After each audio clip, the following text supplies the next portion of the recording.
નમસ્કાર મિત્રો, Banaskantha news network પહોંચ્યું છે હાલમાં અહીંયા આ જે ડીસા તાલુકાનું દાહંડવાસ જે ગામ કહેવાય છે, અહીંયા બોહરા પછી આની પછી અહીંયા છત્રાડા આવે છે।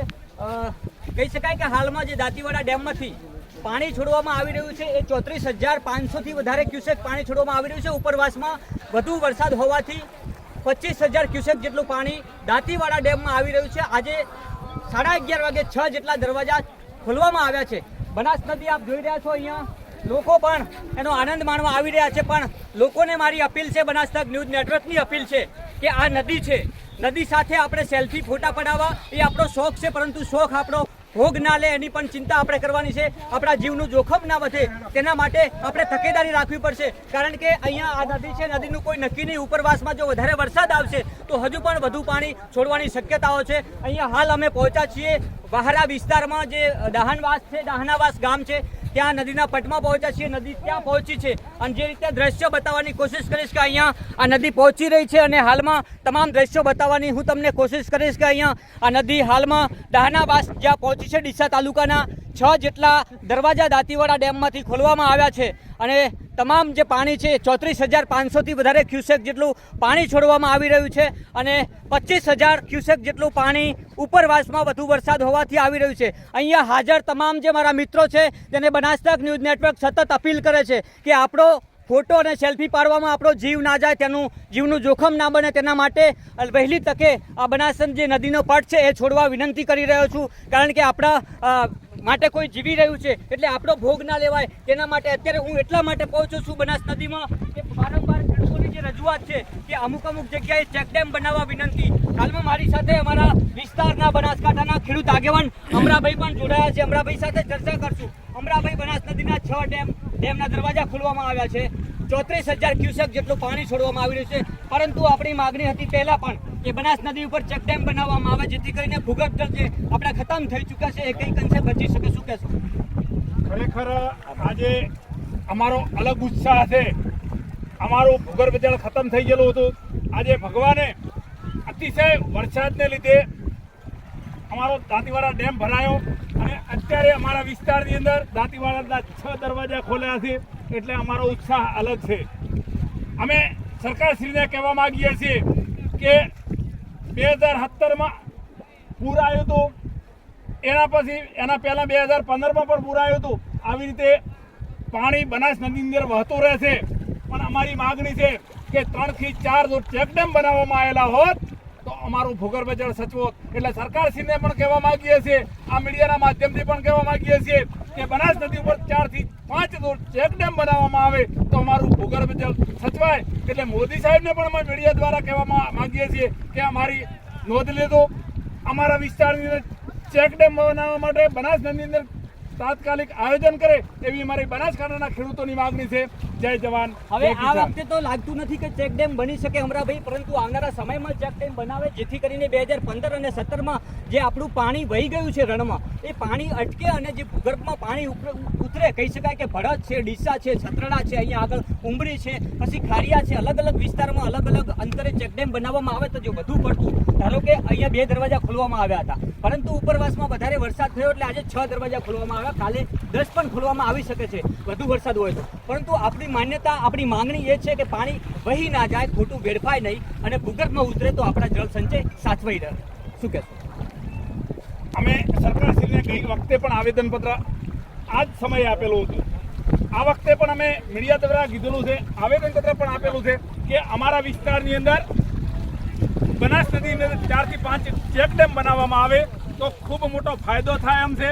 એટલે સરકારશ્રીને આપણે મીડિયાના માધ્યમથી પણ કહેવા માંગીએ છીએ કે આ ખેડૂતોની વેદના છે, તાત્કાલિક ચેકડેમ બનાવવાનું કંઈક આયોજન કરે, એટલે ટૂંક સમયમાં આયોજન કરી અને આપણા સમયની અંદર તો આવી રીતે પાણી આવે અને ચેકડેમ બનાવવામાં આવે તો અમારા વિસ્તારની અંદર ભૂગર્ભ જળ સચવાય। એટલે અમે રાજભાઈ મીડિયાના માધ્યમથી પણ કહેવા માંગીએ છીએ કે ચેકડેમનું કંઈક તાત્કાલિક આયોજન કરે એવી અમારી માગણી છે। ચોક્કસથી આ માંગણી પણ તમે કે આ માંગણી પણ યોગ્ય છે, કારણ કે વધુ પડતો વરસાદ ઉપરવાસમાં થશે તો ચોક્કસથી આવનારા સમયમાં આપણી જે માંગણી છે એ ચેકડેમોની પણ સરકાર પૂરી કરી શકે છે, કારણ કે ચેકડેમ બનાવવાથી આપણા બનાસકાંઠાને પાણી મળી રહેશે। જે પ્રકારના હાલના દ્રશ્યો તમે જોઈ રહ્યા છો મારી પાછળ, પાણીની ઝડપ વધી છે, પાણીની સ્પીડ વધી છે બનાસ તક ન્યૂઝ નેટવર્ક પણ અપીલ કરે છે, લોકોને અપીલ કરે છે કે નદીના પટમાં જવું નહીં, કારણ કે પાણીની ઝડપ વધી રહી છે. જે પ્રકારના દ્રશ્યો સામે આવી રહ્યા છે, સીધા તમને દ્રશ્યો આ દાહનાવાસ જે ગામ છે, આ અહીંયા બહોરાનો વિસ્તાર કહેવાય, એ તમામ આજુબાજુના ગ્રામીણ વિસ્તારના લોકો પણ અહીંયા ઉમટ્યા છે. ત્યારે મારી મહત્વની વાત તમને હું એક કરવા માગું છું, અપીલ કરવા માગું છું બનાસ તક ન્યૂઝ નેટવર્ક દ્વારા, કે લોકોને અપીલ છે કે અહીંયા પાણીની છેડખાની કરવી નહીં, ફોટો સેલ્ફી પાડવા માટે કહીને આપણો જીવ જોખમમાં નાખવો નહીં. તંત્ર ખડે પગે છે, એલર્ટ છે, અને નદીના પટમાં જવું નહીં, કારણ કે એક ફોટો સેલ્ફી પાડવામાં આપણે આપણો જીવ ગુમાવી શકીએ, અને આપણે જીવ ગુમાવવાનો વારો આવે તેવી વેદનાઓ આપણે ઘરના પરિવારને સહન કરવી પડે એવું આપણે કૃત્ય કરવું નહીં. કારણ કે નદીનું કોઈ નક્કી નથી હોતું, કારણ કે નદી જ્યારે આવે છે ત્યારે એનું ઉપરવાસમાં વધારે વરસાદ હોય તો પાણીની ઝડપ પણ વધી શકે છે. પાણીનો આવરો જે રીતે આપ જોઈ રહ્યા છો, તમામ દ્રશ્ય અહીંયા લોકો ખુશીના માહોલમાં અહીંયા એટલા માટે આવ્યા છે કે આ બનાસ નદી ઘણા સમય બાદ અહીંયા વહેતી થઈ છે, અને આપણે જરૂર હતી, કારણ કે બનાસકાંઠાના ભૂગર્ભ જળ ખતમ થઈ ચૂક્યા હતા. કાકા શું કહેશો, આપણા વિસ્તારમાં નદી આવી કેટલી ખુશી છે? બહુ ખૂબ ખુશી છે, ખૂબ ખુશી છે. આવી કાયમ માટે હેડે તો કાકા શું કહેશો બનાસ નદી આવી? આનંદ આવી ગયો, આનંદ બહુ આનંદ આવી ગયો સાહેબ. કેટલો આનંદ છે આજે? ના પૂછે એટલો આનંદ. પણ અહીંયા હવે લોકો નદીમાં ફરી રહ્યા છે, એમને તમે શું કહેશો? એ તો આનંદ આવી ગયો એટલે સાહેબ આવે છે. ના ના ફરવા જોઈએ, અંદર ફરે છે એ બધું ગલત છે. આવી છે એટલે આ નદી આવી છે એટલે આનંદ આવી ગયો છે. બિલકુલ ખુશી. લોકોને આનંદ આવી ગયો છે, પરંતુ અંદર જે ફરવું એ આપણો જીવ આપણે જોખમમાં ના. બનાસ તક સતત અપીલ કરી રહ્યું છે. આપણા વિસ્તારના શું નામ છે આપનું? ગિરધનજી, કેમ છો? મજામાં? બનાસ તક આજે આપ પહોંચ્યું છે તમારા ગ્રાઉન્ડ ઉપર પાણી જોવા માટે, લોકોને ખૂબ ખુશી છે, શું કહેશો? એમાં અમને બહુ ખુશી છે, કેમ કે આજે તારે 20,000 ક્યુસેક પાણી છોડવામાં આવ્યું છે ઉપરવાસના ડેમમાં ભારે ઓવરફ્લો થતા, એટલે અમને બહુ ખુશી છે. પણ અમારી નમ્ર એટલી વિનંતી છે કે આ પાણી છોડવામાં આવ્યું એવું કાયમના માટે 25% પાણી લહેરમાં કાઢે, 25% અમારા નદીમાં આવે છે, અને ભૂગર્ભમાં 1000 ફૂટ કુવામાં પાણી ઊંડું છે. એટલા માટે અમે આ નમ્ર વિનંતી એટલું કહીએ છીએ કે જળ સિંચાઈને ભૂપેન્દ્ર પટેલને કે આ નદીમાં ચેક ડેમ બનાવવામાં આવે, અને ખેડૂતોના માટે બહુ સારા સમાચાર છે. અને નમ્ર મારી એટલી વિનંતી એમ છે કે વારાની અંદર ખૂણા આજુબાજુના ગામડા આવેલા છે, કોઈ નદીની અંદર કોઈ ઉતરતોમાં પાણી વધુ કહેવાય, કોઈનો જીવ જોખમમાં ના મૂકવો, એવી મારી નમ્ર વિનંતી. બિલકુલ સાચી વાત છે, કારણ કે અહીંયા અનેક ખેડૂતો આગેવાનોએ બનાસકાંઠામાં પાણી માટે સત્યાગ્રહ કર્યો છે, લડાઈ લડી છે, આંદોલન કર્યા છે, આવેદનપત્રો આપ્યા છે, પરંતુ ભૂગર્ભ જળ સાચવવા હોય તો એનું એક જ માધ્યમ છે બનાસ નદી. સુજલામ સુફલામ છે એ અમુક અંશે જ એની ભરપાઈ કરી શકે, પરંતુ જો બનાસ નદી સજીવન રહે અને ચેકડેમ બનાવવામાં આવે તો આગામી સમયમાં જે 1000 થી 1200 ફૂટ જેટલા બોર આપણા ઊંડા ગયા છે, તળિયા ખતમ થઈ ચૂક્યા છે, એના ઉપર ખાસ કરીને મહત્વની વાત આ છે કે આ બનાસ નદીને જીવિત કરવી અને કાયમ માટે, ભલે 12 માસ ચાલુ ના રહે પરંતુ ચોમાસા પૂરતી ચાલુ રહેવી જોઈએ. ડેમ ભરાવાની વાત અમે ખુશ છીએ, બનાસકાંઠા વાસીઓ ખુશ છે, ખેડૂતો ખુશ છે કે ડેમ ભરાવો જોઈએ, પરંતુ ડેમનો લાભ સતત પાટણ જિલ્લામાં મળે છે એવો બનાસકાંઠા વાસીઓને મળવો જોઈએ. તેના માટે આ ચેક ડેમોની અપીલ કરી રહ્યા છે. મારી સાથે એક બીજા ખેડૂત આગેવાન જોડાયા છે. વાઘજીભાઈ, શું કહેશો, કેટલી ખુશી છે બનાસ નદી જોઈને? આજે બનાસ નદીનું અહીંયા પાણી જો. જોઈને અમે ખૂબ છીએ, પણ સાહેબ અમે 2020માં આવેદનપત્ર આપ્યું હતું કે કોઈ પણ ભોગે નદીની અંદર 3-4 જગ્યાએ ચેક ડેમ બનાવવામાં આવે તો આ અમારું પાણી છે એનું તળ હચવાઈ અમારે 1200 ફૂટ પાણી નથી છે. બનાસકાંઠાનું ભૂગર્ભ જળ બધું તળિયે જતું રહેશે, અને કોઈ પણ ભોગે સરકારને નમ્ર વિનંતી છે કે બને એટલો ઝડપી ચેક ડેમ બનાવે અને નદીનું પાણી સંગ્રહ કરવામાં આવે તો અમારે બનાસકાંઠાની લીલોતરી બધી હચવાઈ રહે છે. અને અત્યારે હાલના જે પાણી આવે છે પુષ્કળ, એનો ખૂબ આ ખેડૂતોને બધાને આજુબાજુ ખૂબ આનંદ છે. જય જવાન, જય કિસાન. આ હતા આપણા વિસ્તારના આગેવાન, અને ફરી હું આપણા વિસ્તારના આગેવાન કે જેમણે ખેડૂતો માટે ખૂબ ભારે જહેમત ઉઠાવી છે. ખેડૂતોને વીજળીનો પ્રશ્ન હોય, પાણીનો પ્રશ્ન હોય, સુજલામ સુફલામનો પ્રશ્ન હોય, વારંવાર પોતાના પરિવારનું વિચાર્યા વગર અમરાભાઈ ચૌધરી સતત લડતા રહ્યા છે. આજે અમરાભાઈ, તમે જોયું અહીંના ખેડૂતો પણ, અહીંના જે આગેવાનો છે, ખેડૂત આગેવાનો છે, સામાજિક આગેવાનો છે, તમામની એક જ માગણી છે કે ખુશ છીએ અમે, પરંતુ અમારે ચેક ડેમની જરૂર છે, કારણ કે અહીંયા તળિયા ખતમ થઈ ચૂક્યા છે. આ જરૂર તો અમારા આખા બનાસકાંઠાના ખેડૂતોની છે, સાથે સાથે તમામ પ્રજાની છે, કારણ કે ભૂગર્ભ જળ વગર ચાલે એવી પરિસ્થિતિ નથી. જેવી રીતે અમે 2020માં આવેદનપત્ર આપ્યું હતું, એના પછી ગઈ સાલે પણ અમે આવેદનપત્ર આપ્યું, આ વખતે પણ અમે આવેદનપત્ર આપ્યું કે ચેક ડેમ બનાવવાનું કંઈક આયોજન કરે. આજ સુધી સરકારે કોઈ આયોજન કરેલું નથી. એટલે સરકારશ્રીને અમે કહેવા માંગીએ છીએ કે અમારી બનાસકાંઠાની જો કોઈ સમસ્યા હોય તો પાણીની છે, એમાં ભૂગર્ભ જળની છે, અને આ ભૂગર્ભ જળ માટે એક જ છે કે બનાસ નદી ઉપર જો ચેક ડેમ 15 કિલોમીટરના અંતરે જો ચેક ડેમ બનાવવામાં આવે તો અમારો ભૂગર્ભ જળ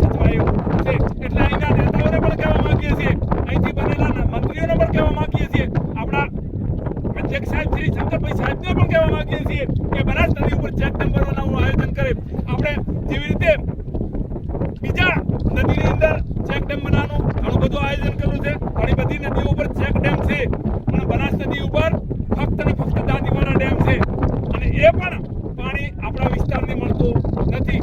એનો અમે વિરોધ નહીં કરતા, પણ બનાસ નદી ઉપર જો ચેક ડેમ બનાવવામાં આવે અને આ જે વહેતું પાણી છે એ અમારા વિસ્તારની અંદર ઉતારે છે તો અમારું ભૂગર્ભ જળ સચવાશે. એટલે તમામ મંત્રીઓને પણ કહેવા માંગીએ છીએ, આપણા મુખ્યમંત્રી સાહેબ ભૂપેન્દ્ર પટેલ સાહેબને પણ મીડિયાના માધ્યમથી કહેવા માંગીએ છીએ કે તાત્કાલિક આનું આયોજન કરો, નકર ટૂંક સમયની અંદર આના માટે તમામ ખેડૂતો એક થઈ અને આની અમે માગણી કરવાના છે. એટલે સરકારશ્રીને અમે કહેવા માંગીએ છીએ કે બનાસ નદી ઉપર જો ચેક ડેમ બનાવવામાં આવે તો બનાસકાંઠાનું ભૂગર્ભ જળ સચવાશે. એના વગર કોઈ ઉદ્ધાર જ નથી. આના વર્ષો પહેલા અમારી જ્યારે બનાસ નદી ચાલુ હતી એ વખતે અમારે 90 ફૂટે પાણી હતું. નદીની અંદર તો ઉપર પાણી હતું પણ આખા વિસ્તારની અંદર 90 ફૂટે પાણી હતું. અત્યારે 1200 ફૂટે અમારા વિસ્તારની અંદર પાણી મળતું નથી અને સવારે અમારા બોર ફેલ હોય છે. એટલે સરકારશ્રીને અમે મીડિયાના માધ્યમથી કહેવા માંગીએ છીએ કે બનાસ નદી ઉપર ચેક ડેમ બનાવવાનું કંઈક આયોજન કરે એવી અમારી માગણી છે.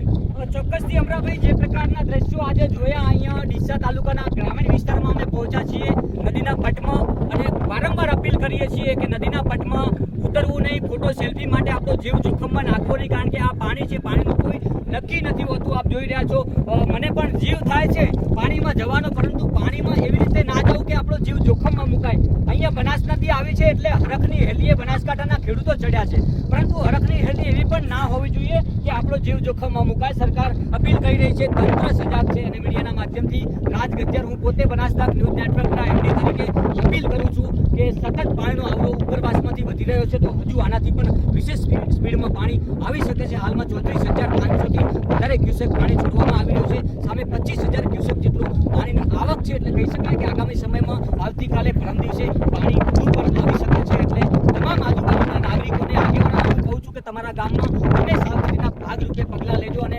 યુવાનોને અપીલ કરજો કે આવા પાણી સાથે છેડખાની ના કરે, કારણ કે